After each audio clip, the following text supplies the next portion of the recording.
Hey everyone, what's up? It is Sunday, September 9th, 2018, and you are not reading this title wrong.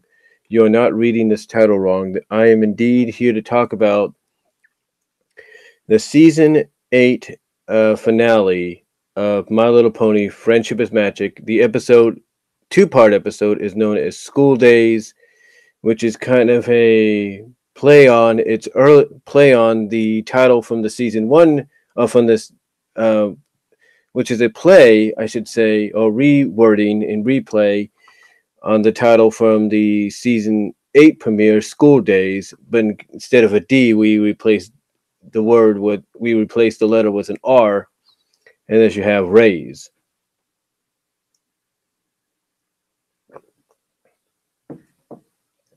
And quite honestly, folks, I'm going to say this. This episode actually came out a lot earlier. The only problem was it came out in Denmark and it came out in France. It came out in those areas. So by coming out in those countries, it was in different languages. So we had to wait here in the U.S., or at least just here in the U.S. and North America and all that, until certain parts of Sweden and certain parts of Australia, or most of the parts of Australia, ended up getting the English language version, which they did get. And suffice to say that this finale, I thought was okay. I thought was good. I'm not going to sugarcoat it. It was an all right finale. I thought mostly the second part of it, like towards the second half, the second to third part. I'll put it like this: between the second to third act of the first part to most of the second part of this finale, it was really good. I mean, the first part did have its moments. There were some funny moments in there. There's no doubt about it. And I will let you know right now that if you haven't seen it yet, there will be spoilers. So I do apologize for that.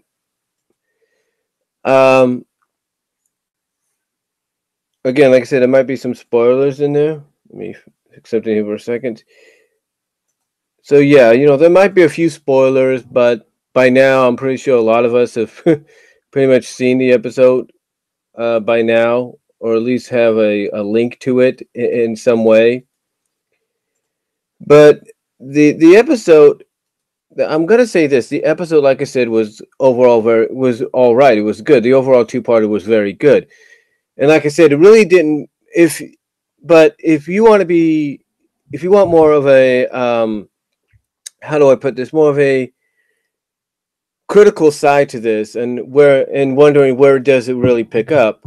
It picks up, like I said, between the second to third act of the first part, and mostly all of the second part is where it really picks up. It really picks up. And like I said, the first part had funny moments in there. There's no doubt. For example, when we see the scene that everybody saw an animatic of at some conventions online, or basically a behind the scenes deal, thanks to Discovery Family. We see the scene basically where everybody's at Cloudsdale, and Rainbow Dash is showing them, the factory where the weather is kind of created, like the weather for Ponyville, like where the rain comes from, the snow comes from, all that. But instead, all the students that are on this trip are more interested or more fascinated by the fact of, oh my gosh, we're so high. And Yona, it looks like she's kind of scared of heights a little bit. And Gallus tries to egg her on about it, saying, Yona, you got to see this unless you're scared. And Yona, being a yak's like, no, Yona not scared. Yona not scared, all that. But as soon as she says that, and she's walking on the cloud, because Starlight has a spell that she knows that allows them to basically walk on the clouds. I think it's the same spell that Twilight used several, back, I think it went in season 2, season 1, something like that. She used the same spell in Sonic Rainboom. Anyway, long story short, which I think is a good callback there too. But and that's a bit of trivia some people may not know. Anyway, getting back on point. As soon as Yona basically says she's not afraid to look, over the edge of the cloud down at Equestria, that's the moment. That's the moment that all of a sudden, shoom, she starts sinking right through the clouds and shoom, she goes straight down. And she's like, Yona not down, Yona scared! And she's falling. And then after that, of course, we get the intro and everything. But then after that, everybody that's not a Pegasus starts to fall. Or that can't fly and it's not a Pegasus starts to fall. From Starlight to the other creatures, to the other, to Sandbar, to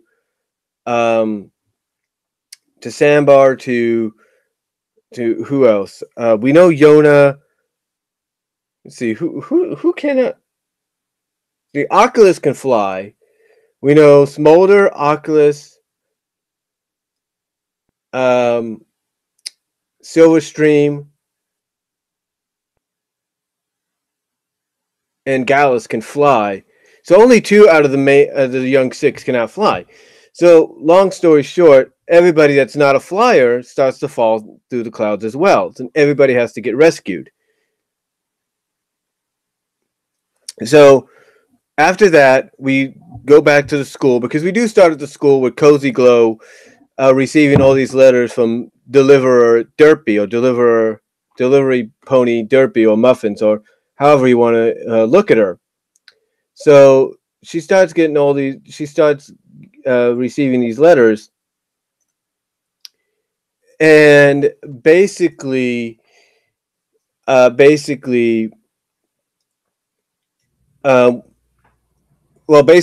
what I'm trying to say is that basically when Cozy Glow is getting these letters and delivering to Twilight, that happens before what happens in Cloudsdale with everybody falling through the clouds, because all of a sudden the unicorn magic, as we find out once they return to the school after this incident, is starting to fail, because Starlight explains along with Rainbow Dash, because Rainbow Dash was there. Rainbow Dash is an eyewitness, so she saw this. She's like, yeah, Starlight ain't making this up. And Starlight's basically telling Twilight what happened. And Twilight's like, being Twilight's trying to play it off like, oh, are you sure you didn't, cast the spell wrong? Or cast the spell, are you sure you didn't cast the spell right? And Starlight just gives her this look like, are you serious? You asking me of you of all ponies is asking me that question? So as soon as Twilight asks that question, she tries to she uses her magic to try to levitate a book out of her out of a bookshelf. She tries to levitate a book out of a bookshelf, and as she's barely getting it out, it falls to the ground. It just drops. And she's like, I didn't do that. And Starlight, talk about having someone eat their own words, Starlight basically reiterates what Twilight said to her. She basically repeats what Twilight said to her. Are you sure you didn't cast a spell right?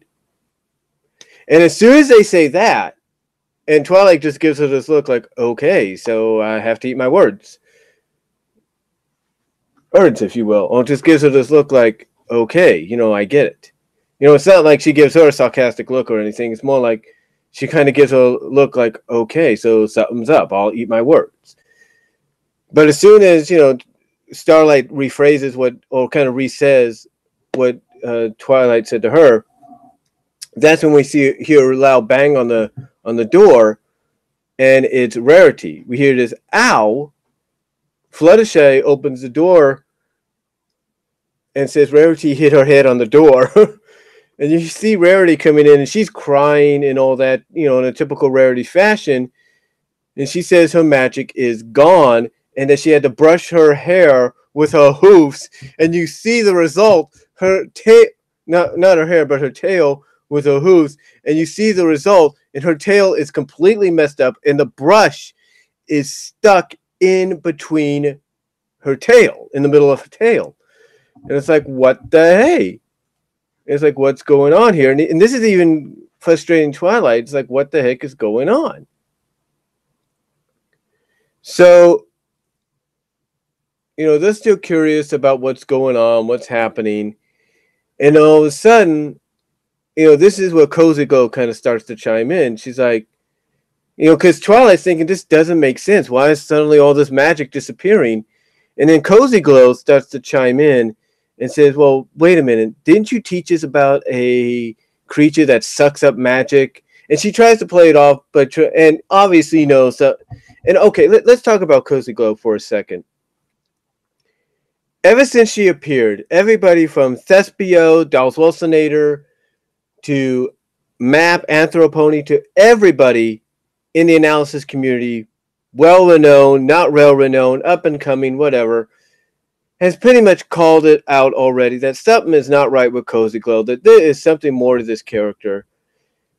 And this obviously right here is a good sign of that, because she's trying to play off that she can't pronounce Tyrek's name very well. She's trying to go like Tiu, and Fluttershy is like, oh, wait a minute, you mean Tyrek? So once they figure that out, once they realize, wait a minute, could it be? They do point out, well, at least Rainbow Dash points out that, wait a minute, isn't he in Tartarus? That doesn't make sense. To them, it's like, well, wait a minute. If it is Tyrek, how can that be if he's in Tartarus? And the moment they start thinking it could be him, that's when Spike arrives, and the magic draining, the disappearance of magic's even affecting him, because he could barely get a letter out from he's barely able to cough up a letter from Celestia. Because Celestia usually, in case you've been following the series for a while, usually sends her letters to Twilight via Spike. So Spike is barely able to get the letters out of, it's just choking there. He's like, ugh, ugh, ugh. And Rarity has to do like a one-hoof Heimlich. He's laying on the ground, he's choking. Rarity has to stomp a hoof right on his back, and blah, out comes the letter. And it's basically calling every pony there, or at least the main 6, main 7, including Spike, or basically the main 8 characters, to an emergency meeting, which, oh, by the way, Cadence is also there. Yeah, so basically, long story short, because I don't want to make it sound like I'm narrating the entire episode, but basically they get called to this emergency meeting, and Cadence is there because the disappearance of magic is also affecting the Crystal Empire. Now, thankfully, it has not affected the Crystal Heart yet, but it is affecting any pony that's like a unicorn or has similar abilities in that region. It's even affecting, of course, the alicorns, which is Twilight, Cadence, Luna, and Celestia. So conveniently, we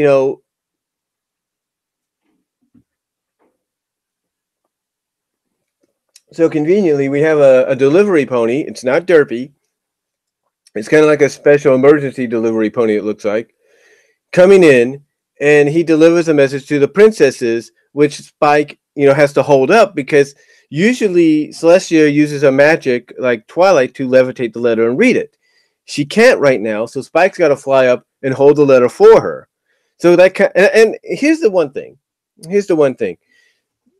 I don't know if anybody's pointed this out, but I kind of like that by Spike. I kind of like that moment with Spike there, because it shows that he's not just a good friend and assistant and family member of Twilight's, but he's the same with Celestia. He's basically the same to Celestia. Like, Celestia is his, it's like not his biological mother, but kind of like a mother figure to him. And that he's basically if, let's say she's in need of assistance of doing something, and Twilight or Luna's not there, or some pony's not there to help her, she can have Spike. She can borrow Spike if she has to, and Spike would be willing to do it. So I kind of like it, because it puts Spike, when he's holding out the letter for Celestia to read, basically it puts Spike in an important role, because it shows that even the major princesses, the major regal ponies, as Twilight put it, in the movie, can depend on him. So long story short, it's a letter from Starswell explaining what's going on, explaining that it's not just where they're at, but where he's been going, all the areas he's been traveling to. He's been noticing the same thing. And he, of course, being Starswell, is able to chalk it up to some kind of magic that he's probably seen before, that if not rectified, if not fixed and reversed, could drain all of Equestria's magic within 3 days. Because basically this is how it works.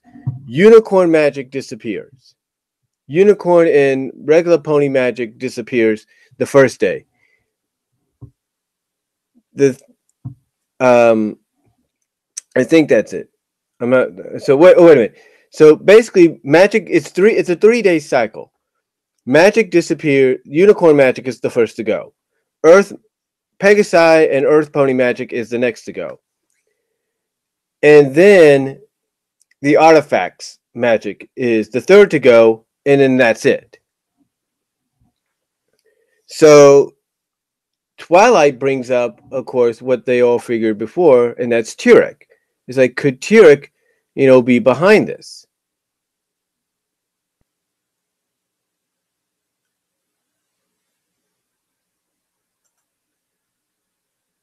It's like, could it be Turek that's behind this? And they're wondering this.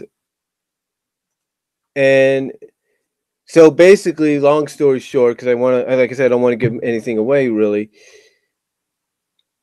It's suggested that some ponies should go investigate to see if maybe it is Turek, because Celestia points out that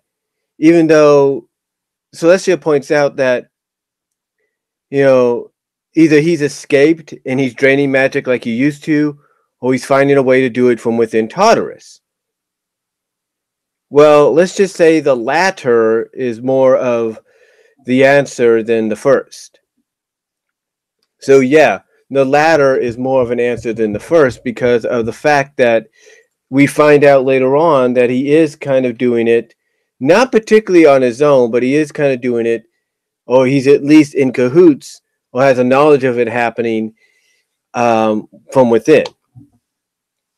So anyway, Twilight says she'll go, and this is one of the moments I love, and I hope somebody points this out when they do an official review, another review of it.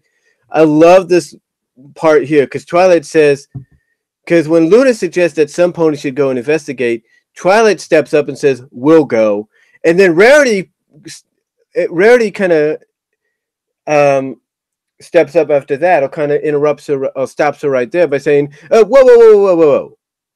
Say, "Whoa, whoa, you're not going anywhere without a whoa." It's like, no, because basically what happens is Twilight suggests that she and her friends will go, and then Rarity, at first, it takes it like a second. It's like as soon as she starts to talk and say, "Wait a minute, you're not going anywhere without a whoa." It's like the moment she tells Twilight, "Wait a minute, you're not going anywhere without whoa," that's when it clicks in her head, like, "Wait a minute, did you say we?" And Twilight basically tells her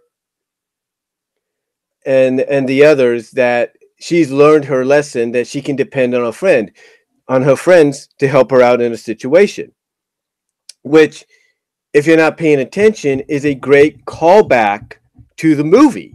Because remember, in the movie, Twilight tried to do a lot of the stuff in Saving Equestria on her own. She wasn't depending on her friends like she should have. Here,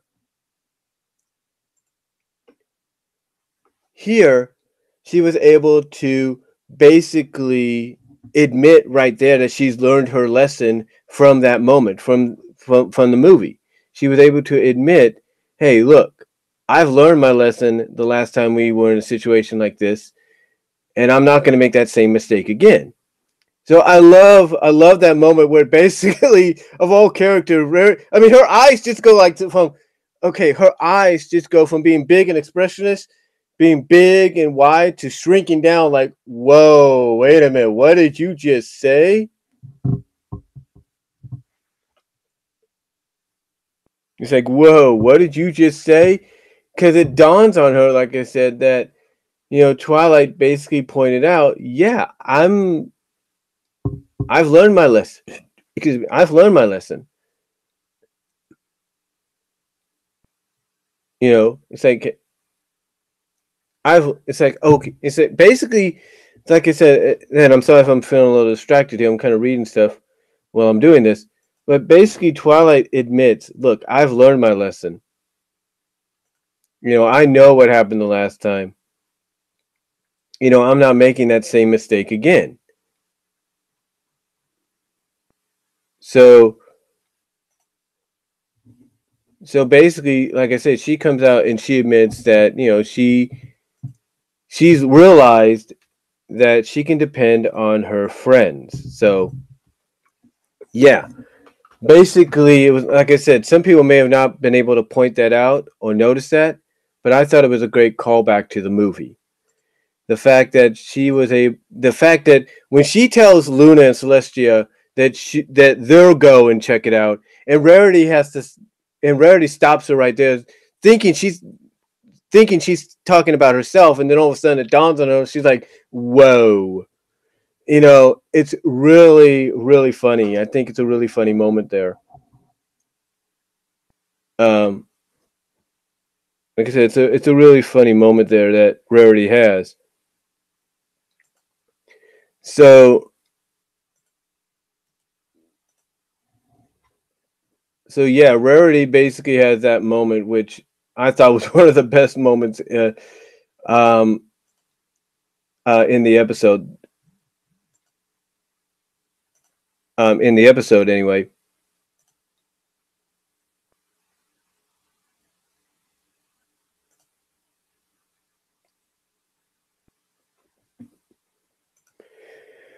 Which was one of the funny parts in that episode, if not in that scene. In fact, it happened twice because when Twilight has asked if anybody's checked on Turek, Pinky's like, "Wait a minute, you mean that red demon magic seconding guy?" Oh, right. So it happens twice with Pinky and then with Rarity. But Rarity's is, in my opinion, probably the best reaction because she's like, "You're not going anywhere." Was that to whoa? that to me deserves its own little clip. Like whoa. So anyway, long story short, because again, I'm not trying to do a narrative of the entire episode, although I know some people might think I am. Basically, they start setting things in motion to go on the trip to Tartarus. So they pack themselves. So they basically get their essentials, and Twilight is leaving and Twilight is basically leaving Starlight in charge as temporary head mayor. Now, Cozy Glow's not aware of this, but this is where Cozy Glow, some would agree, is a very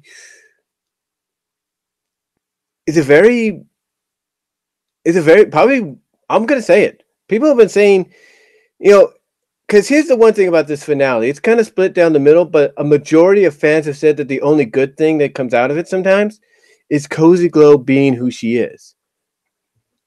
So anyway, Cozy Glow is thinking Starlight's going with them, but no, Starlight's staying behind because, they got to have some kind of adult there.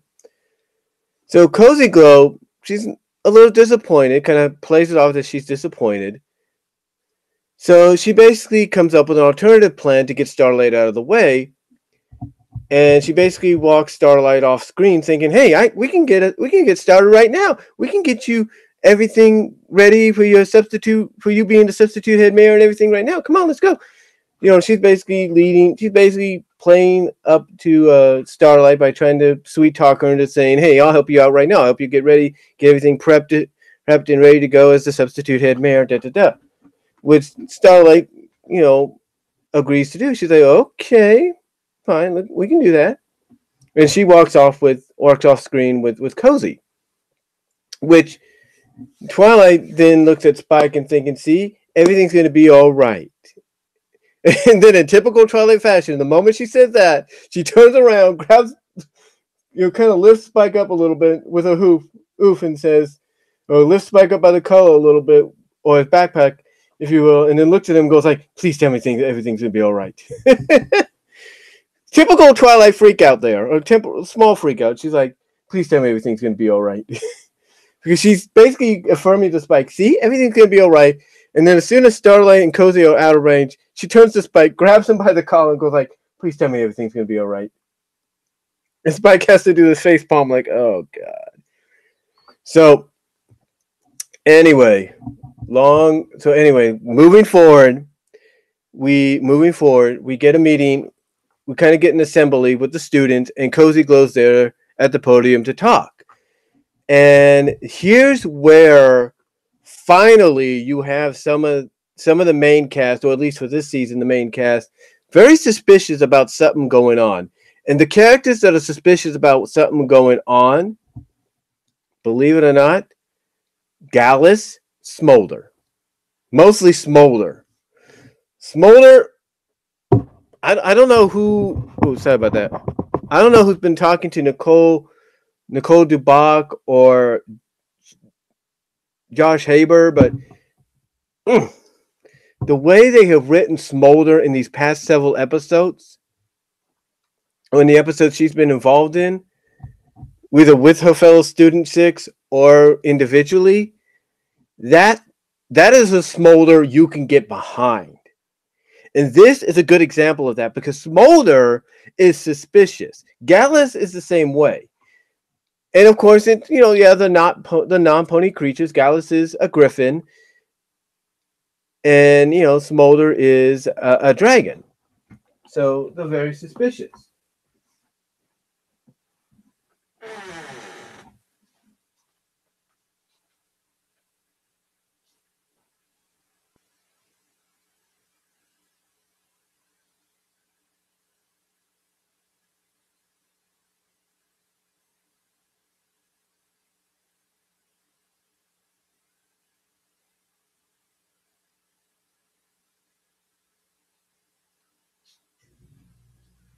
So I was just checking on something there.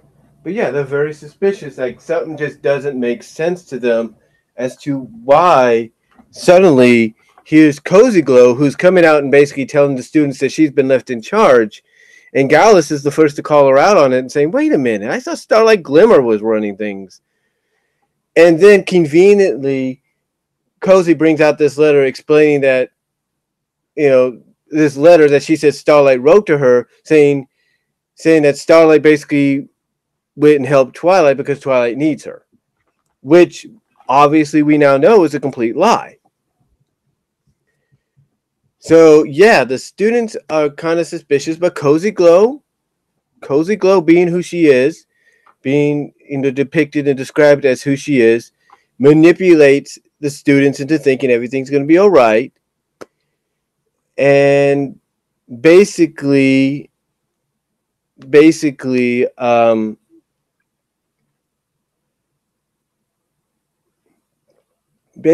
assigns Smolder, because Smolder is suspicious. Like I said, I love how Smolder's written here. She's very suspicious about something. She feels like something that just does not seem right. And of course, being a dragon, she's going to have those kind of instincts. One thing that I've always liked about depiction of dragons in a fictional universe, whether it's based on an original story or based on a franchise of some kind, is the writers always seem to put an ability in a dragon that doesn't get addressed much. And they didn't address it here, but one franchise that did address it was the Sonic the Hedgehog comic books back in the late 90s.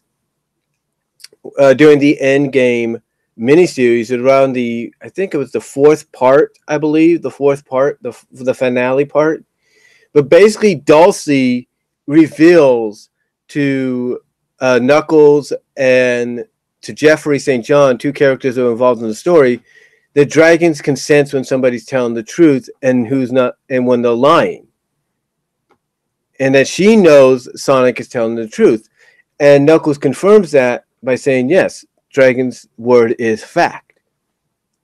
So what I get here with Smolder is I get a sense that the writers knew about that kind of mythical background or mythical take on dragons being able to sense who's being truthful and who's not. And it looks like they applied it here with Smolder, because she's able to sense that something just doesn't seem right. So anyway, her suspicions are kind of later confirmed when she and the students, they meet up for a study club in the library because they got some extra, because Smolder got extra homework, and of course her friends are with her, and they said, hey, if she's going to get extra homework, you give it to us too. It's only fair. So they meet up with the study club, and they talk about what's going on, because Sandbar comes in, talks about how Cozy Glow's gotten all the ponies there in her class tickets to the Sapphire Shores concert, which is a great callback to season 1, to the appearances by Sapphire Shores, or if you will. Also, it's a great callback to that character, and great callback and reference, I should say, to that character. But anyway, they talk about how mostly Gallus points out, as soon as Sandbar says this, Gallus is like, do you think it's kind of weird that she's trying to make us like her for some reason, or kiss up to her? Do you think it's... I mean, Gallus basically calls it out again. He says, look, don't you guys find it suspicious that she's doing all this just to probably make us like her? And, you know... And basically, Smolder's like, yeah, you know, and what's up with those... Says, yeah, I don't... Yeah, you know, and basically Smolder, like I said, kind of agrees with this. She's like, yeah, I just don't like her. It's like there's something wrong. There's something behind those big eyes and poofy hair and all that. So basically, as they're saying this, Yona notices from, of course, a crack in the bookshelves. She notices Cozy coming out of these catacombs from beneath the school. So they decide to follow her. Now, while they're doing this, the main six and Spike are traveling to Tartarus, and they're getting attacked or annoyed by these flies, or at least Rarity is. And Rarity wants to shoo them away. She even punches herself on the nose by trying to get rid of them. And she basically complains that she misses her magic, because with her magic, she could have just easily swatted them away.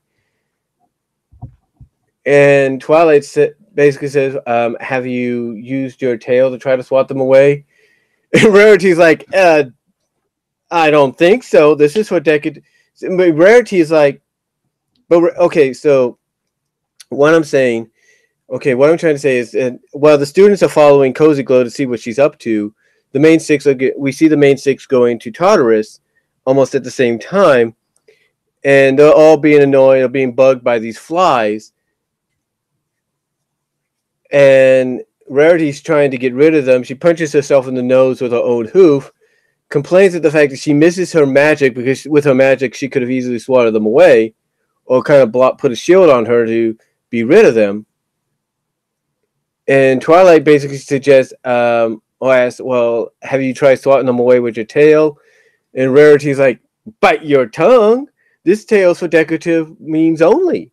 Which I like is a good callback, which I like as a good reference to how everybody, when they get a Rarity figure, in my opinion, looks at her tail as being the most decorative or being the most stylized out of her figures. So I think that was a reference to the figures that you collect of Rarity, where you could stylize her mane or her tail any way you like, or the way her tail is decoratively created in the in the figure. So I think it's a nice little touch there. But it's also a good callback again to the movie, because we saw how Rarity was complaining when they were climbing to get to Mount Eris, or whatever it is, the mountaintop where the hippogriffs live at, the hippogriff sea ponies live at. So it's a good callback there. And so they're going there, and they're dealing with all these kind of situations, not just the flies. They're dealing with things like the cupcakes going bad, because Pinky reaches into a egg and thinking, when did I pack green cupcakes? Something like that. She's like, when did we pack green cupcakes? And Fluttershy has to point out, I don't think they're green. I think they went bad. And Pinky even affirms, and Pinky, she eats one anyway to affirm this, and basically her face turns green when she eats it and spits it out. So yeah. Fluttershy saying that they went bad, and then Pinky tasting one to make sure or to affirm it. Yeah, and her face turning green. Yeah, kind of affirms that. But yeah, they're dealing with that. They're dealing with rain coming down on them because as soon as Rainbow Dash mentions the fact that they don't need magic to to go on a little hike or something like that to a place like Tartarus. And then all of a sudden, that's when it starts pouring down rain. And Rarity's like, you were saying. So, yeah, they're dealing with that. They're dealing with flies. They're dealing with rain and everything. And so, so after being able to kind of get around that, because Applejack apparently packed some kind of fly repellent, which is basically...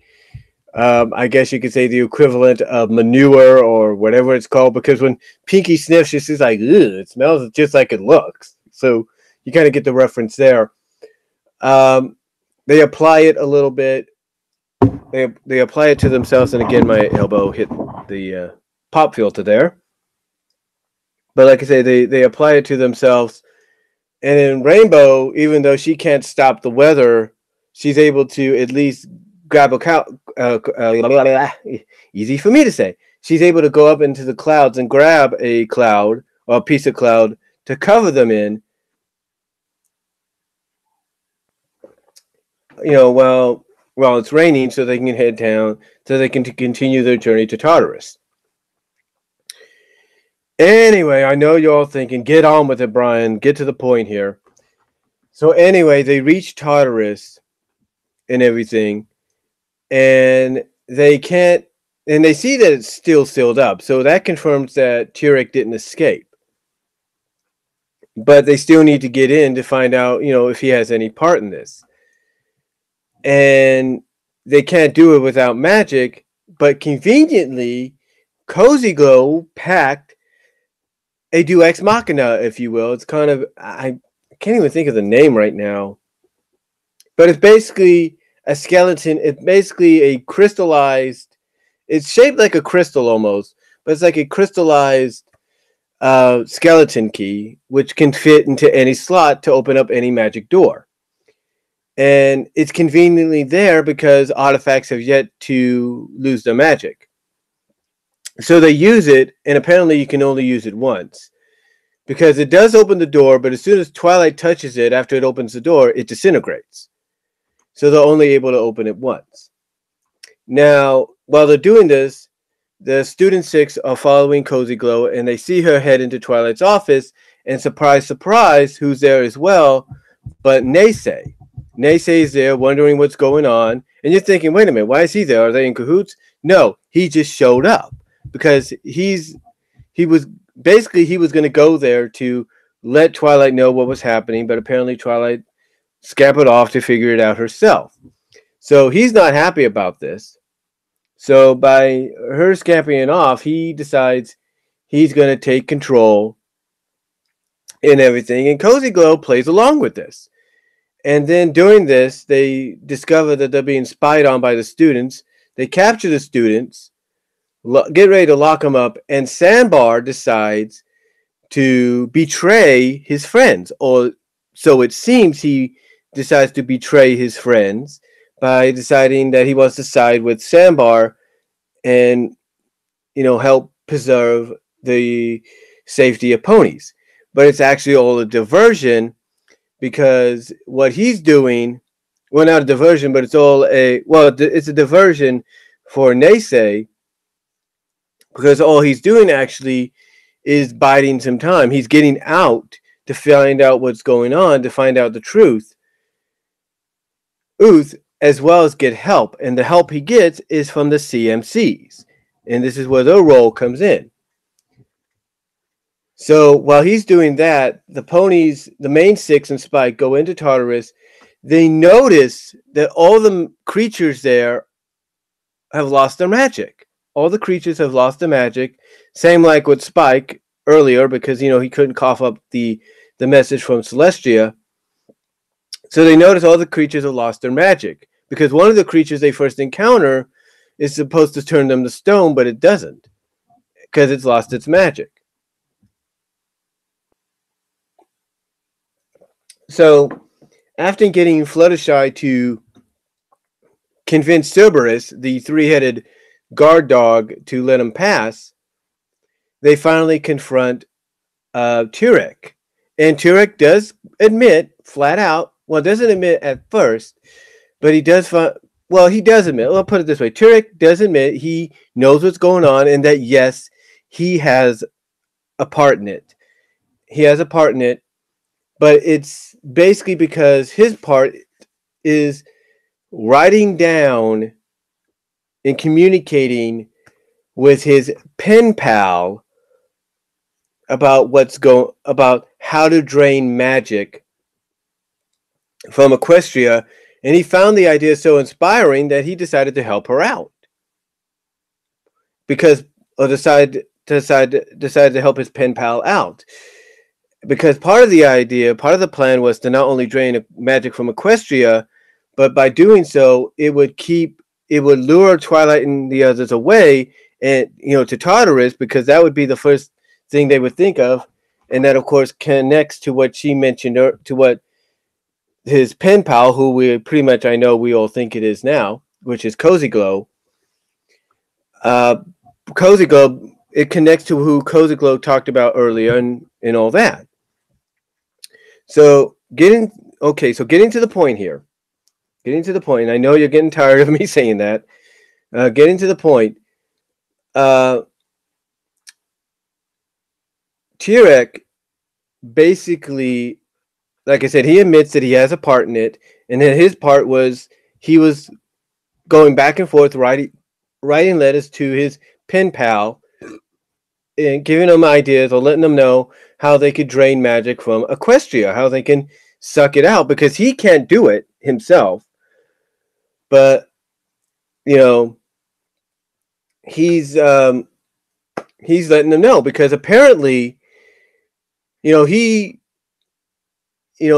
because apparently the main six, thanks to Rainbow Dash, because Rainbow Dash basically says, look, why don't you tell us what's going on, because you know what, you can't get out any more than we can. And that's kind of when the realization hits, like, oh crap, we're stuck in here too.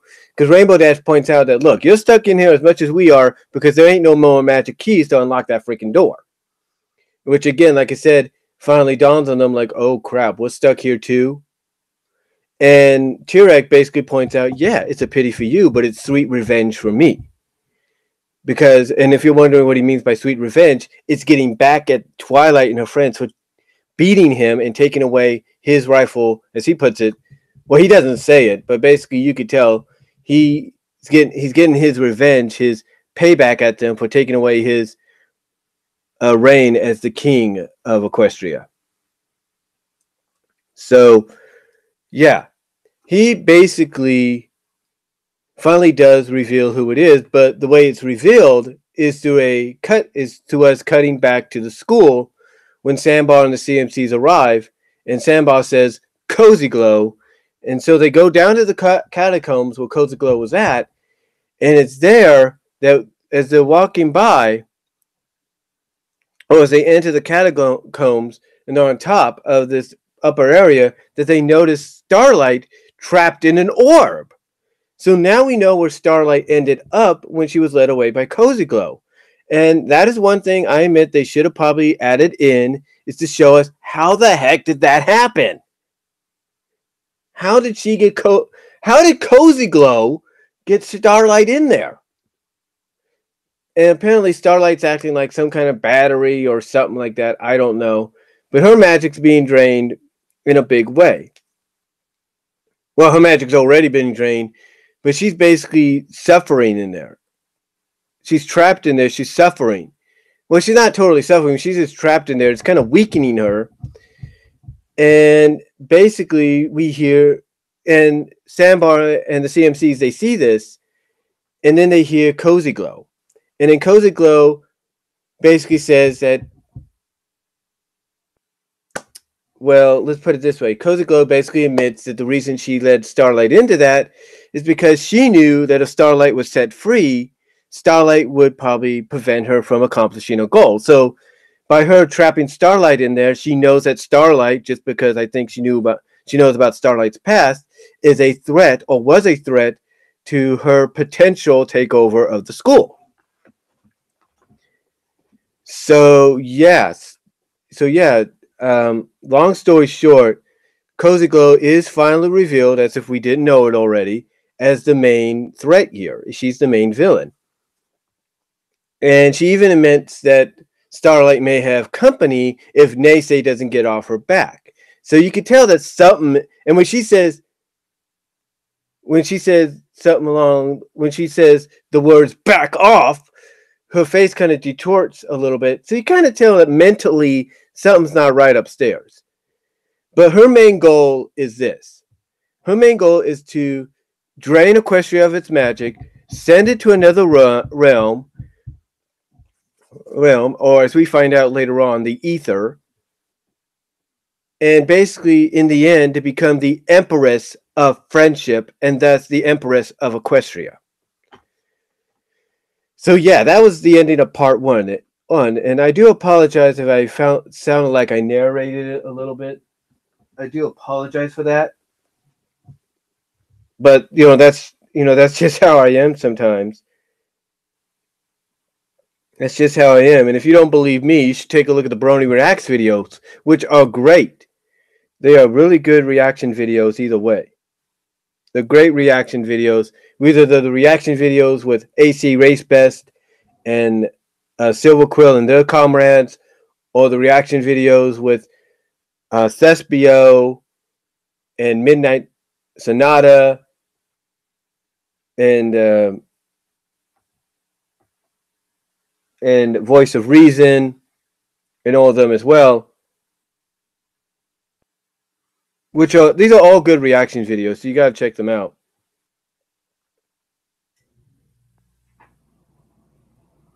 So again, like I said, you gotta check them out. But they actually do reaction videos to both, to the finales or to these major episodes.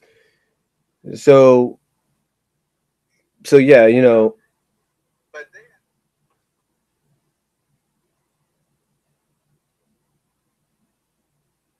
I don't know what all this means.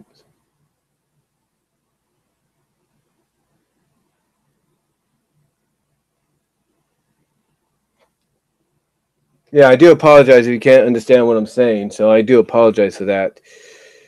I might do a regular video one of this so you guys can have a better understanding. But yeah, basically, Cozy Glow's plan is to become the Empress of Friendship, if not Equestria. And this is further followed in the second part, because we begin the second part with not only a recap, but then we started with Twilight saying,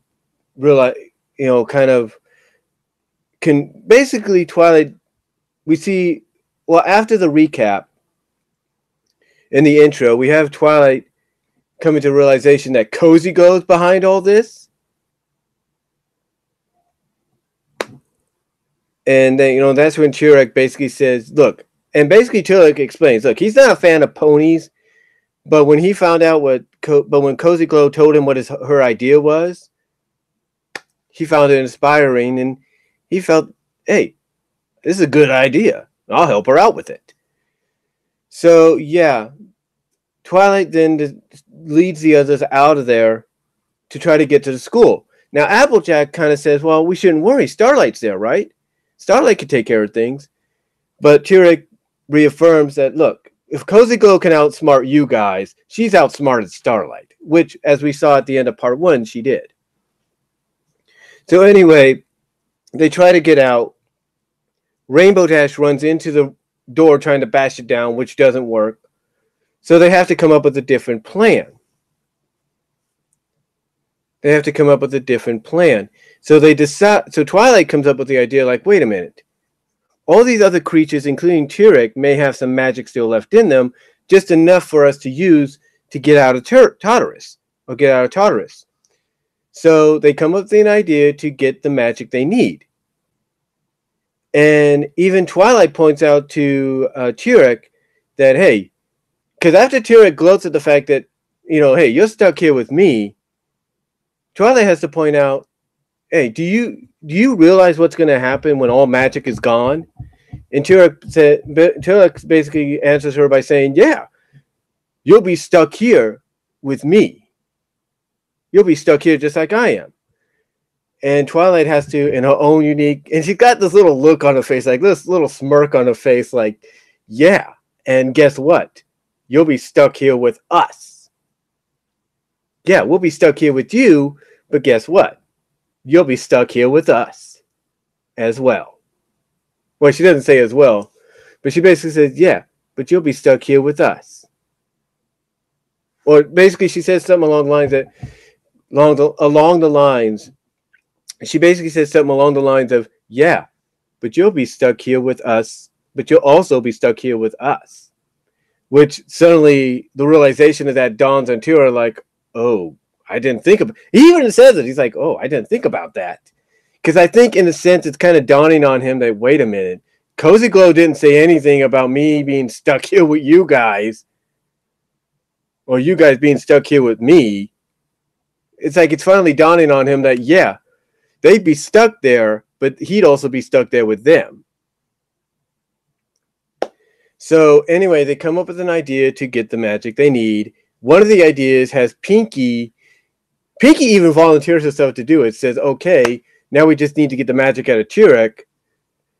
And basically it's like, Pinky's like, leave him to me. And Pinky just goes all Pinky on him a little bit. She does a birthday song to him, does all this. And she whispers in his ear at the end that she could do this all eternity. And that's just enough for Turek to be like, okay, enough.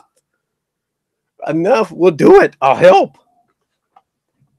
So yeah, they're able to get all the creatures, convince all the creatures, including Turek, to use the magic to basically use the magic to give to Twilight, who's able to use it to open the doors to get out of Tartarus, which they do. But they're unable to get out of there in time because by the time they get out of Tartarus, that's when the sun sets, and that's apparently the third day that the sun is setting on. So all the magic is gone. So for that time, as Twilight puts it, they failed.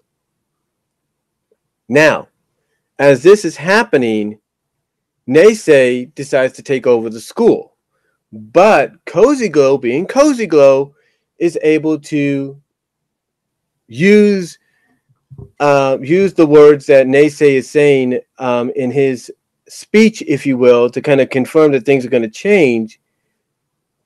Starts to reword his words and use them against him, and thus convince the student body to take him out. Now, at the same time, or a little before this, Sandbar arrives at the CMCs, because the CMCs, they see what's happened. They go down to they go down to floor. Hold on. There we go. Sorry about that. But they're able to go down the floor level. They're able to go down the floor level to see to get a close up of what's going on. And as soon as they're walking down to it, Sweetie Belle steps into the circle, steps into that little hexagon circle, whatever it's called, and she nearly gets sucked into the orb. Because all of a sudden these hands come out and they start sucking. They grab onto Sweetie and they start sucking her in. But Sandbar and the other CMCs are able to pull her off. And they realize there's no way they can get Starlight out of there without being sucked in themselves. So they have to go get help. And that's when Sandbar goes and gets his friends. And the only two that are positive that Sandbar is not against them are Silverstream and Yona.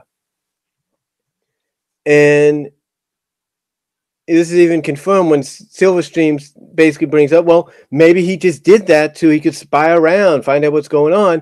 And Sandbar conveniently at that same time opens the door and says, yeah, well, that doesn't sound too clever for a pony to pull off, huh? And of course, they're all happy to see him. And that's when he explains, along with the CMCs, what's going on. And even Scootaloo's like, yeah, it's Cozy Glow. And she's not who she says she was. She's not who we thought she was.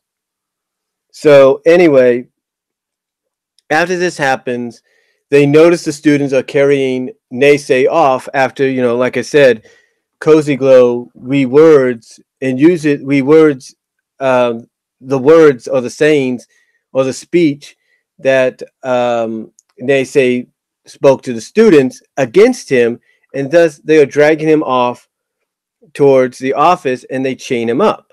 So basically, after the students leave, Naysay wants to know why she's doing this, and why she's doing this because he thought she wanted somebody in charge, but she basically says, yeah, but it's not you I want in charge, it's me. And if your EEA is running this school, I can't. So I can't have that happen. So she has him tied up. She tears off his medallion, puts it in the trash, which obviously if I was her being a manipulative villain, I would have thrown out the door. I would have taken with me. That was mistake number one right there on her part. So anyway, Cozy basically reveals her plan. She says, look, my plan basically is this.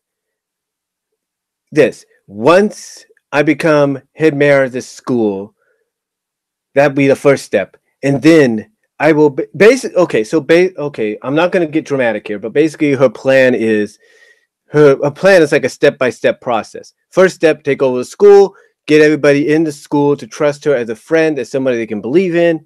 And then next step in the process is to expand to all of Equestria and take over, which is what I meant when I said that her plan revealed at the end of part one was not only to become the Empress of Friendship, but the Empress of Equestria. So yeah, she's tied up. And basically the student six or the young six and the CMCs have to come up with, not she, but so yeah, Naysay is tied up.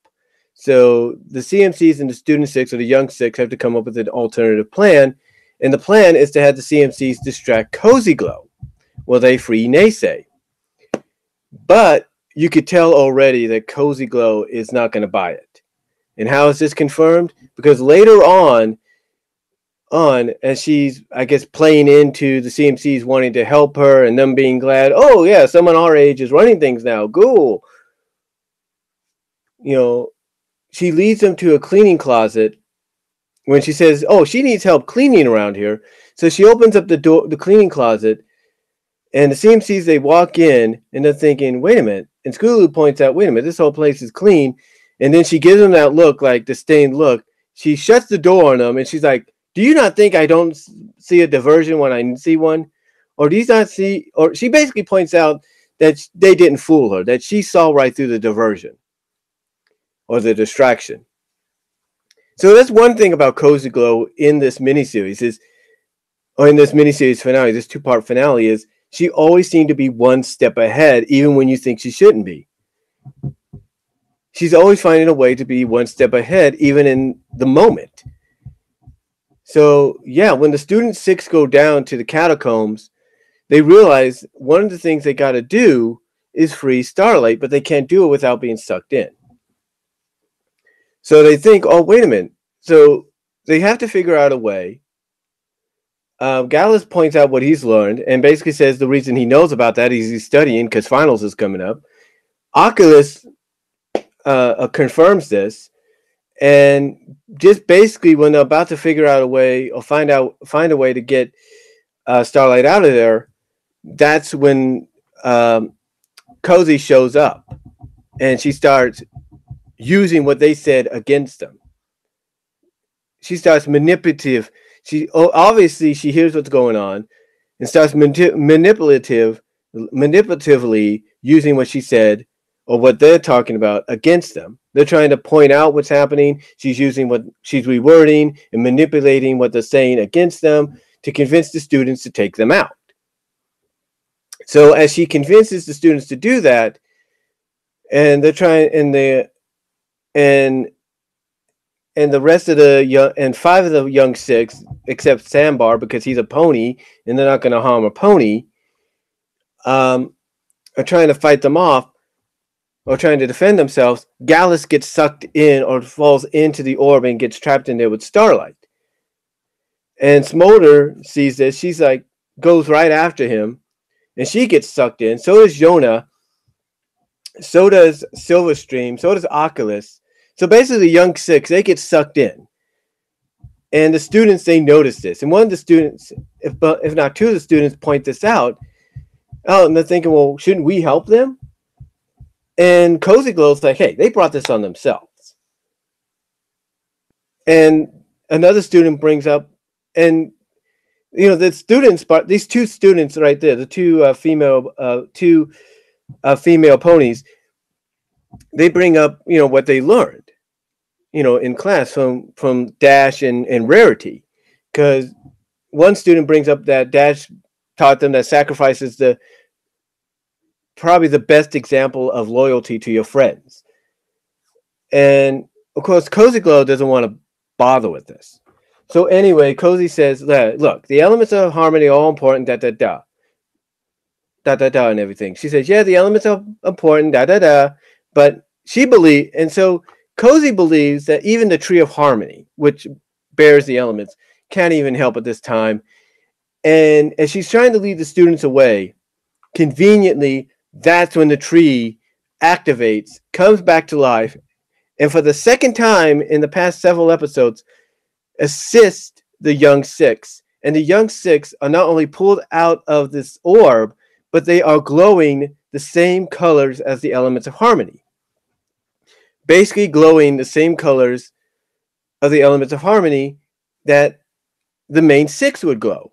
So Silverstream is glowing pink, which is element of laughter, Pinkie Pie. Gallus is purple because of magic, which is weird. Some people would point that out. Oculus is white because of generosity. Smolder is blue because of loyalty. Yona is yellow because of honesty. You get the pick. And Sambar is... No, wait a minute. Yona is orange because of honesty, and Sambar is yellow because of kindness. So basically, the tree is able to save them, kind of put them in this aura that's in the colors of the elements and their mentors, or the main six, and it's allowing them to grab onto the artifacts, which could destroy the school. So Sambar is telling the students, "You better get the heck out of here." And Cozy Glow's not happy about this. She tries to get them to stop, but it's too late. And the students are able to use the artifacts to not only, free Starlight, but restore all the magic in Equestria. They're able to restore all the magic in Equestria to every creature and every pony. And we see the magic getting restored to all the ponies. So we see it getting restored to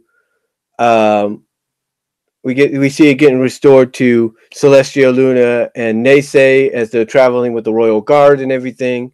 We see it get restored to the creatures.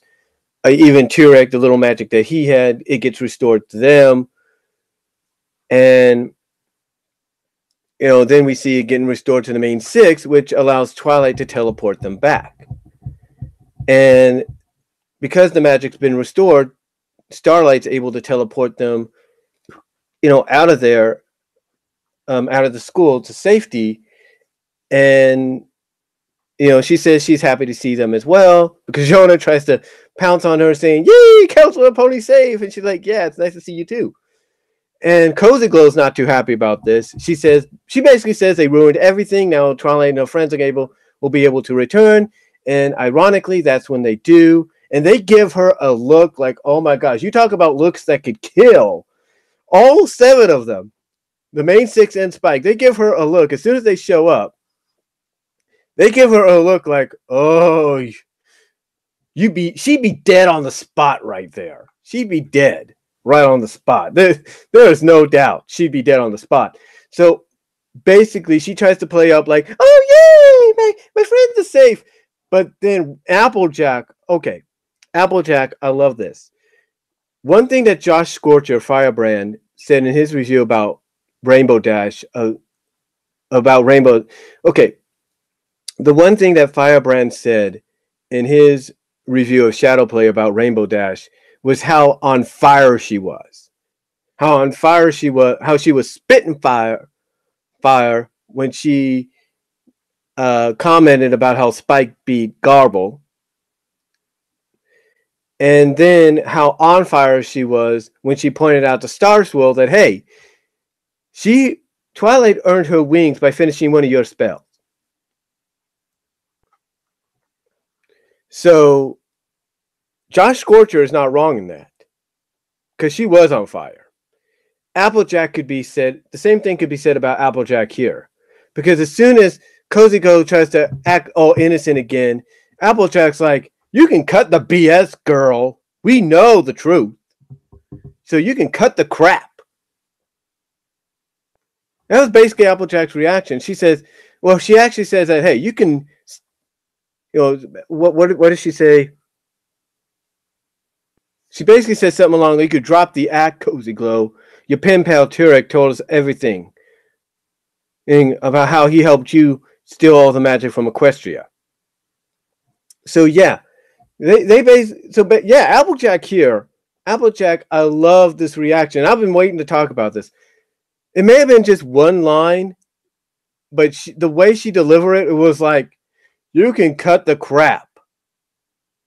Or like, you could drop, it's like, you can, what's an old saying? How would somebody say it?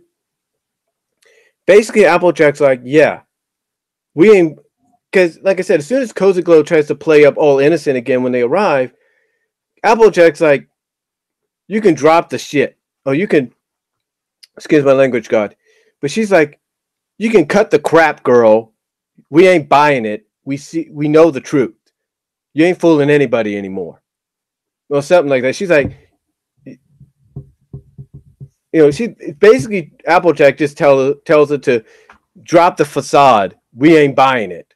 We know who you really are, or what you really are about. So basically, Twilight, she wants to know why, and Cozy Glow explains. She says, look, friendship is power.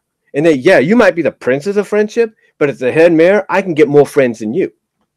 And that may be a part that some fans may not like, because it's like, basically, when Cozy Glow says that as head mayor, she can collect more friends than Twilight, it's almost like Cozy Glow is jealous at the fact that here's this character that she's done some research about, or this pony, this alicorn, that she's done some research about, that really wasn't much into friendship when she arrived, and all of a sudden she's got all these friends, and now she's the princess of friendship, and she's able to get more, that she believes she can outdo her. So basically, in Cozy Glow's mind, she can get more friends as the head mayor through power. That if she has power, people want to be her friends. And Twilight has to correct her, and she says, look, that's not it. That's not it. She's like, yeah, friendship is a powerful thing, but you don't use it to rule over others. You don't use it to get people to do what you want. And Twilight says, look, I'm sorry I couldn't get through to you on that. But the young six, we affirm her that, hey, you got through to us. Just because you can't get through to her doesn't mean you're a failure. The young six basically comfort her and say, look, just because she was the exception doesn't mean you didn't get through to us, because you did. So anyway, Cozy Glow, again,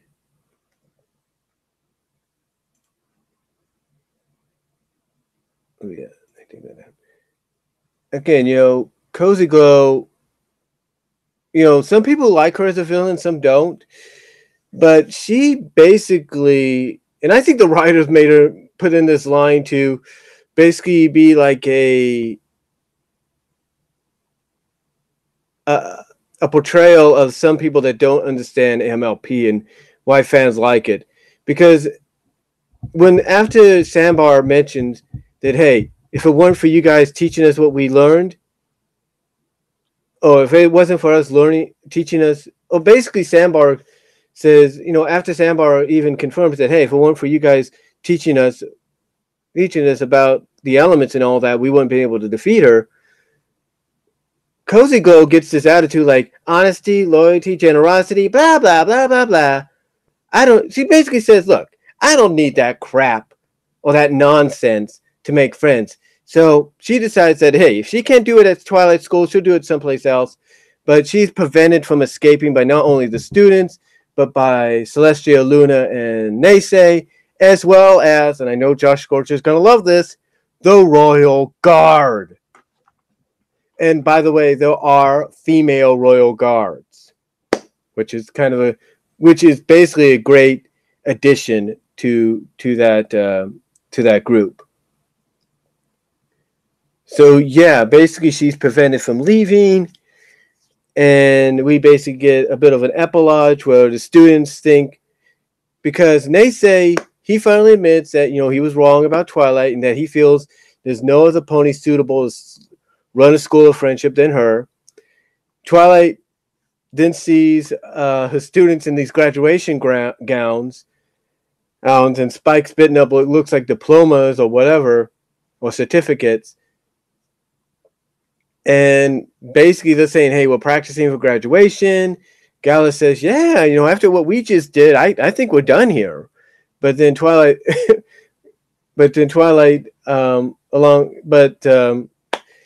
yeah, the students basically think, yeah, we saved the world. We don't need to be, we just saved the world. I think we're done here. I think we've learned what we need to learn. But of course, after finding that funny, of course, that being Naysay, Celestia, and Twilight basically says, I don't think so. She's like, yeah, I don't think so. You guys are going to need more than just one semester to learn about what friendship really is. Which, of course, the student six are like, phooey. We were that close. And then Naysay, of course, then admits that he was wrong about them, saying, you know what? I was wrong about you guys. I guess non-ponies are capable of friendship, and that even it takes someone like him to learn to still, even at his age and during his part of his life, basically his lifetime, that it even takes someone like him to learn about friendship. I mean, he even says that it takes a lifetime to learn about friendship. And that's when Twilight basically points out, yeah, and if friendship was that easy to learn, we wouldn't be in need of a school. And basically that's when the CMCs finally pop out of the closet. They're wondering what's going on. And everybody has a good laughter at that, a good chuckle, because they're thinking, where's Cozy Glow? We held it off as much as we could. And Celestia's like, yeah, Cozy Glow's somewhere now where she can't cause any trouble. We see that what she's being sent to is Tartarus, and she's being sent there courtesy of 2 Royal Guards and Luna. And the episode ends with her asking Turek if he wants to be friends, which some have interpreted that ending as being a cliffhanger. I don't really know. Now, again, I know some people are going to listen to this, or probably listen to this, or have listened to this, and figure, well, you've pretty much spoiled the entire episode. Well, if I did, I do apologize on that, but that's just how I roll. But overall, the episode, the 2-part finale, I thought was very good. And like I said, I'll probably do a simplified one later via my Canon video camera. But like I said, the finale I thought was good. It was very well done. Was it a little off? Did it not make sense in the eyes of some people? Absolutely. Absolutely, it didn't make any sense, because when you look at it, when you look at it from afar, it didn't make, there were some parts that didn't make any sense. It's like, why, like the ending, it's like, why was Cozy Glow a filly sent to Tartarus? What was going on there? Why was that the decision to punish her? There were some things that didn't make sense at times, and the structure may have seemed off to some people. But I thought this was an okay episode, an okay finale. And it seemed to, and like I said, like I said earlier, it seemed to me that the second half, it really started to pick up during the second and third act of the first part, and it really picked up in the second half. So, to me, I thought they did a good job here. I I think one of the things that kind of held it back a little bit was the fact that, again, I think one of the things that held it back a little bit was the fact that you had, well, I wouldn't say this held it back, but I think one of the things that was conflicting about it was you had two different writers. You had Nicole Dubach do the first episode, and then you had Josh Haber do the second. So that may have hurt it, that may have helped it. It all depends on how you look at it. But overall, again, I thought the episode was decent. I thought it was all right. Cozy Glow, I will admit, is probably one of the better villains that we've had in a while, because here's a villain that we get introduced to before the end of the first half of this season, and then as we progress more so in the second part of the season, we start seeing that, hey, something's up with this character. Something's not right, because she tries to turn the Student Six against each other, I think, in What Lies Beneath. She obviously is playing a role. She obviously had something to do with Friendship University deal. So you start seeing these hints and everything, and then it really starts to come to fruition here in the second part, here in the finale. It's like everything, all these hints you got really starts to come to fruition.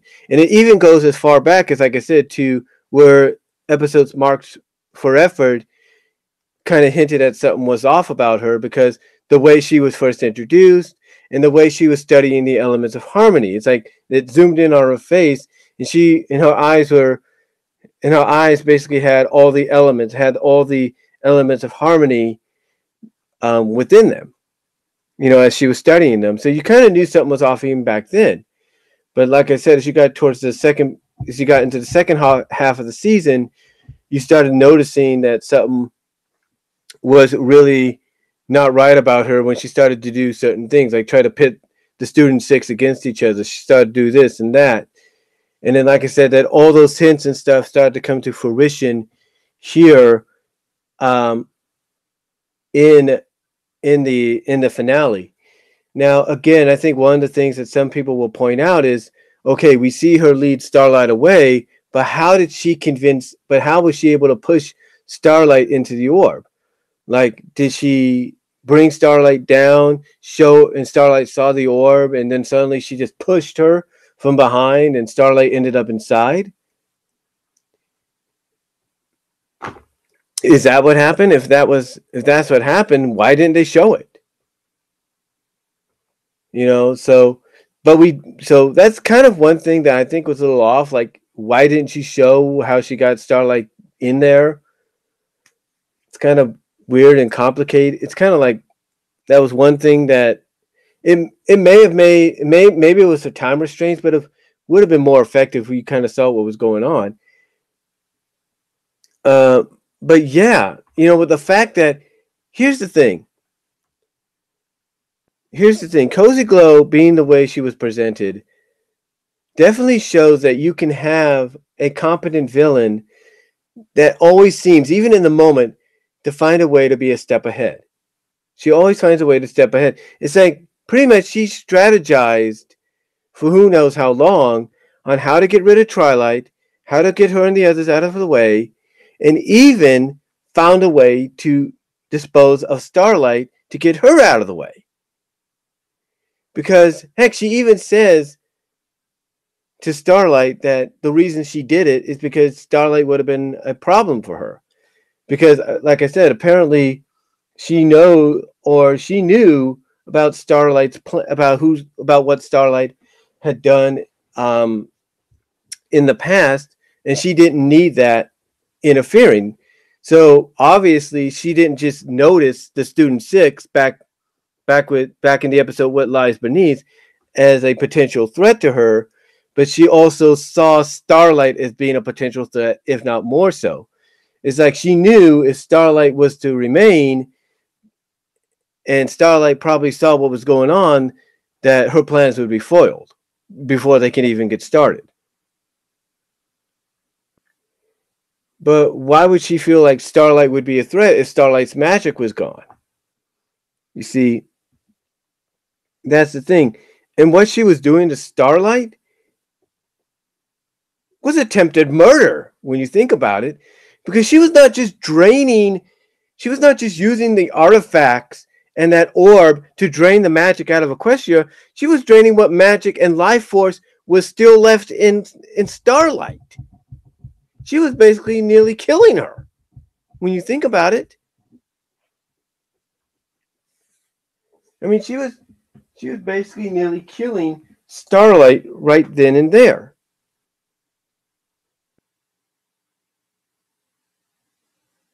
I mean,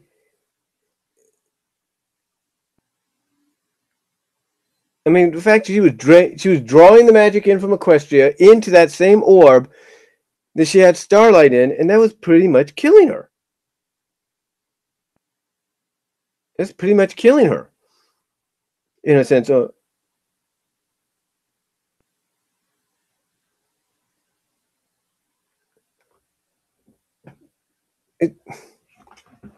want to talk about a villain that, as I mentioned in the comment, I mentioned in the MLP, you talk about a villain that, as I mentioned in the MLP forums, has a screw loose, if not 1,000 of them, and is in desperate need of psychological counseling.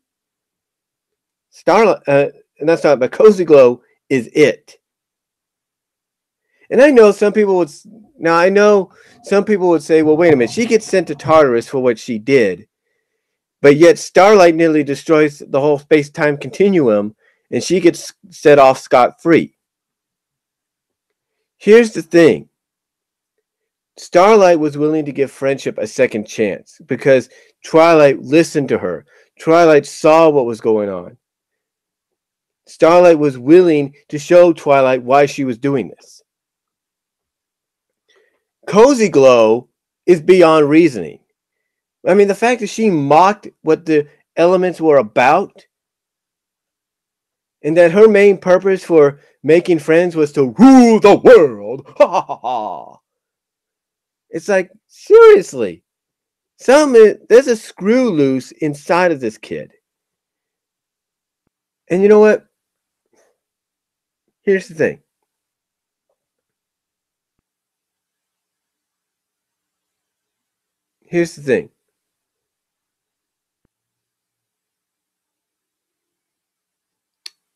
When she first appeared, I was watching Stardust. In fact, let me bring my phone back out. I was watching Dalwelsonator Thespio, and I was watching his reaction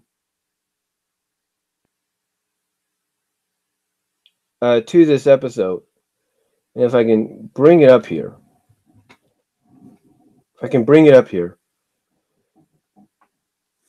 It's about a minute long, but he basically pointed out that he did not trust this character. MisAnthroPony pointed out that he did not trust this character, just the way she was being presented. Because think about it. All the other pony characters had somewhat throwback, but more contemporary, modernized mane and hair designs. She did not.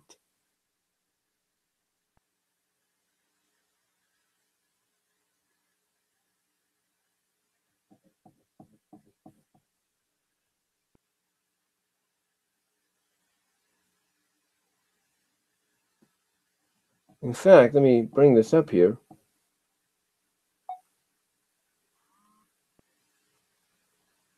This new filly, this Shirley... All right, let me bring this up here. And hopefully you can hear it. Okay, this new filly, this Shirley Temple, Darla Dimple, whatever she is, there is no way that she can't be a future villain this season. Seriously, I can sense something underneath those dimples. Oh yeah, the rest of the episode was okay, a bit of a slow start, but still, evil!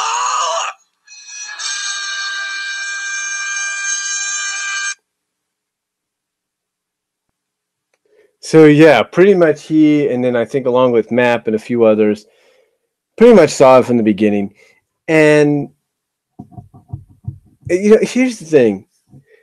Obviously, Nicole Dubach and Josh Haber must be fans of Cats Don't Dance, because we basically got a similar villain in that episode with Darla Dimple. She's all nice and sweet in front of the public and everything, but as soon as the truth comes out and the truth about her is revealed,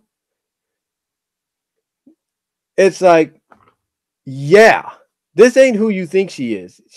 Like, in reality, this is not who you think she is.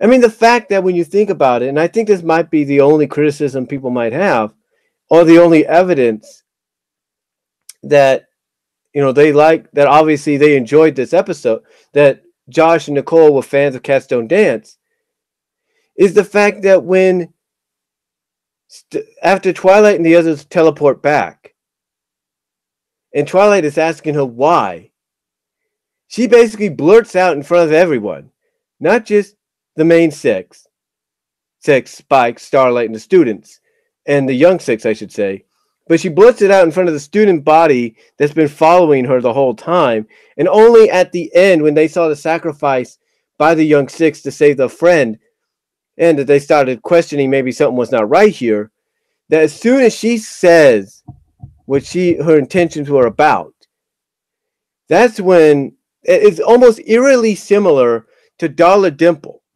Because at the end of Cats Don't Dance, she basically, gets back on the stage. She basically brought back up on the stage by some kind of elevator or something. And she's going towards Danny, the main character, the main cat character. She's basically saying, the word stupid, stupid, stupid cat. And as soon as she grabs Danny, she says, and the mic is right there. This big boom mic, like what I have here, is hanging from right in front of her. She says, I should have drowned you all when I on the stage. And all of a sudden, and it's like, oops. And all of a sudden, she hears her echo. And everybody, even from the guy that owns the studio that she's made a name for herself in, are all in shock. Like, wait a minute. Darla Dimple did this? So, because the realization's coming on to them now that, wait a minute. So this is the real Darla Dimple? She never cared about anybody but herself? She never really loved animals? What?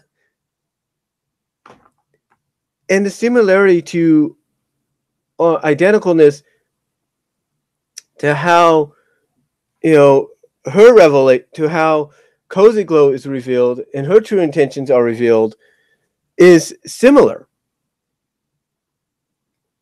Because basically, with her blurting out and saying why she had done it, not just, like I said, in front of Twilight, the rest of the main six, and Spike, Starlight, and the young six, but the student body as well, yeah. It seems Nicole and Josh were fans of Cats Don't Dance. Eerily similar. Very eerily similar. But yeah, like I said, one argument that some people would say is that would basically be against is why send her to Tartarus, basically the equivalent of Pony Hell, and allow someone like Starlight to go scot-free. Because, like I said, Starlight was willing to show Twilight why she was doing this.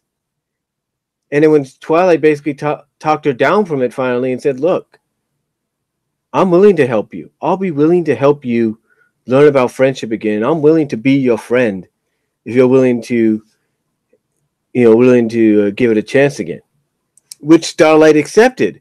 Because some pony was reaching out to her saying, I'll be your friend. You don't have to do this. So yeah, it's like, Twilight was willing to forgive her by saying, "Look, I know what it's like to be in your shoes of not having friends, but I took a chance and it paid off. I'm willing to help you." Cozy Glow did not want to do that. Cozy Glow basically said, "Hey, if I can't start my conquest of Equestria here as the Empress of Friendship, I'll do it someplace else." So if she's willing to basically say, "Hey, if I can't do it here, I'll go someplace else," yeah, something's not right with her. And then the way the episode ended with her saying, "You want to be friend," and you have that ominous music, yeah, she's got a screw loose. And, there's still debate of whether or not she's actually a pony or she's something else. And I've been thinking, what if she's some kind of other kind of creature that looks like a filly, looks like a filly pony, but is not. She's not a filly pony. Because think about this. Yes, her cutie mark is a rook, a chess rook, basically indicating she's very smart, always staying one step ahead or so. But and this is not an insult or anything. But how can a character like her plan all this out? How can a filly like her plan all this out and not be detected? And there's something not be off about her. I'm just saying, guys, that I think honestly she looks like a filly, but there's something more to her. As for her being Chrysalis, I don't think so. Because Chrysalis would have escaped just like that. She would have found a way out of there. So, and besides, Chrysalis' plan wouldn't just have been to drain magic out of Equestria and into another realm. No, her plan would be to drain the magic into her so she could use it to probably turn everybody into changelings and to create a new changeling army. That would have been her intention. So Cozy Glow wanting to send the magic into another realm, into the ether or whatever it's called, limbo, whatever you want to say, definitely shows you that something more to this character. And I think she's a different kind of pony. Like we saw the Kareen. The Kareen are basically a dragon pony hybrid. So what if she is a pony, some kind of different kind of pony that looks like a filly, but it's not? Like she's from a different area, a different realm. I'm just saying, guys. There's something more to her, how she is, and how she's presented. So I can't. So again, I haven't agreed. So again, I will agree that there is something more to this character. And, again, for some people to say it was kind of wrong for her to be put in Tartarus, let me put it to you like this. And I'm not trying to say this as a comparison. But when in reality, in the real world, you have kids as young as 8 years old, as young as freaking babies, being fingerprinted for attempted murder or accidental murder or whatever.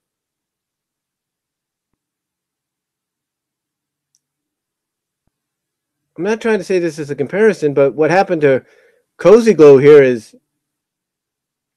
pales in comparison to what happens in the real world, but it's similar.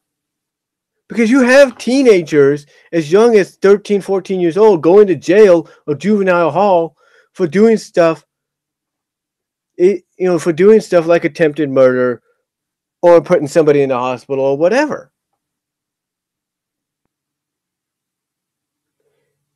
And again, I know it's a strange comparison to make. Like I said, it's a strange comparison to make, but it's a fact. So Cozy Glow going to Tartarus, yeah, maybe a lot of people may not agree with that, but you know what? The fact that she was draining magic and the fact that she, through this magic, nearly murdered or nearly caused Yona and several other students like Starlight and several other students and other characters like Starlight to nearly die. And the fact that she was nearly killing, the fact that she was, in a sense, killing Starlight by placing her in that orb, and the fact that she was willing to allow Starlight and the Young Six, after they sacrificed themselves to save Gallus from, from that orb, from being sucked in to this vortex. It's like, and the fact that she drained all the magic just because she wanted to be the Empress of Equestria. Ha ha ha ha. Yeah, I don't think trying to redeem her through janitorial work or psychological counseling, which she will be in desperate need of if she wants to get out of there, is going to help. And like I said, the fact that she blew off the elements of harmony like the nothing, yeah, I think this character is definitely Tartarus bound, whether anybody wants to agree with that. So, in closing, again, I will say this was a decent finale, and it's one that I am definitely going to be DVRing, of course, when it comes out officially here in the US. But if you can't wait for that, you can find it by Googling MLP School Days, and in parentheses, put download links, and you should be able to find a video on the YT or the DM, or even on the MLP forums or Questia Daily, that will have links to WeTransfer, which is a site that I kind of tested out on my Kindle. Turned out to be okay, so I was able to use it here. And it had, as far as I know right now, it had the episodes available for download, and it had them in 1080p high definition. So if you want to check out the finale and you can't wait for the US premiere, go to Questia Daily MLP forums, or go to Google and, like I said, type in School Day, MLP School Days, download links, and you should be able to get it from there. But overall, decent finale. I thought it was a good finale, decent. Again, it's going to get a mixed reaction from here to the 13th of October. But let me know what you guys think down below. Comment if you like. Thank you all for listening and watching. I really appreciate that. Let me check if anybody else has commented. And again, I do apologize if I sound like I spoiled most of it or narrated most of it. That wasn't my intention, but that's just how I am. And if you check out all the reaction and analysis videos that come out about a couple of months, weeks after the finale, or after the big episode premieres, then you know that what I do is not indifferent or any indifferent in what goes on there. So yeah. Again, thank you all for watching. Thank you all for commenting in the comment section. Again, check it out. If you haven't seen it, again, WeTransfer has it. Just go to MLP School Days, download links on YouTube, on Google, and on YouTube in Daily Motion, as well as go to MLP forums and Equestria Daily to check it out. So, till then, guys, thank you all for watching. Take care. God bless. And I am out. And again, this was a good finale, good season 8 finale, and definitely makes me look forward to season 9, and mostly also makes me look forward to the Christmas special coming out in November. So until then, guys, God bless. Take care. Peace.